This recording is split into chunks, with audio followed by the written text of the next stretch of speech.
Sexually assaulted, prosecutors tend to take it seriously. But Fox 5's Barbara Nevins-Taylor has been following a case where prosecutors actually may have gone too far. This is one of those stories that's hard to believe. We first began reporting it last spring. A man was accused of a crime that seemed almost impossible for him to commit, yet he was formally charged and had to appear in court. Here he is. Does he look like he's capable of sexual assault? Chicho Masaris needs a team to get him from one place to another. Ow. Chicho moves like this because his brain was injured during his delivery at birth. He has cerebral palsy, and it robs him of the ability to control his arms and legs. An aide or his father helps him with everything. He cannot do anything by himself. Chicho can use a computer. He manipulates it with his head. The thinking part of his brain works fine. He graduated from college, even earned a law degree, passed the bar exam, and now works as a lawyer at the Taxi and Limousine Commission. The trouble started at work in the Queen's office of the TLC. His aide helps him at work.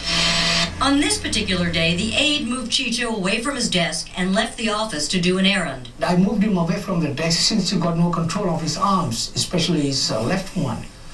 He moves and everything on the desk goes on the floor. After the aide left, a female administrative law judge arrived. Chicho says he got nervous. His arms flailed and he hit her. Did you intend to hit her?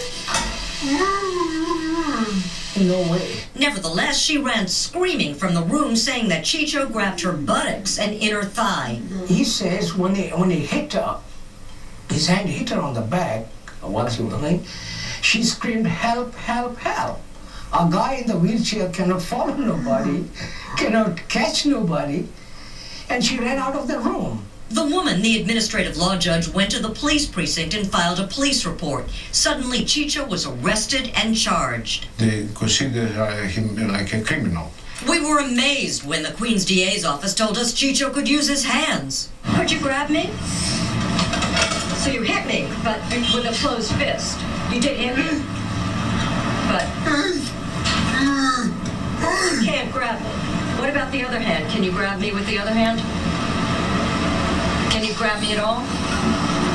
But the Queen's DA kept the legal snowball rolling. Chicho appeared in court 6 times as the case was postponed and postponed. Finally, in December, a trial before a judge was set. The district attorney offered Chicho a plea bargain. He turned it down, and his lawyer, Wyatt Gibbons, says it was an easy decision. He was, in essence, standing on principle, that I didn't do this, and they should just dismiss the charges. I agreed with him. And then minutes later, the case was dismissed. If they knew that they were going to dismiss the charges, that they had nothing there, as I said, they should have the courage to step up, like Chicho does every day, and just dismiss the charges outright. They didn't in this circumstance. Ultimately, we got what we were looking for. We got the dismissal. That's more than a year after the administrative law judge claimed that Chicho sexually assaulted her. Chicho's family estimates it cost them $15,000 in legal fees. It also cost taxpayers thousands of dollars, although a spokesman for the Queen's DA couldn't tell us exactly what it cost. He did say that the charges were dropped because the woman who made the allegation said she felt sorry for Chicho, and without her testimony, there was no case. Now, Chicho works in an office where he doesn't have to see the woman. Barbara Nevins-Taylor, Fox 5 News.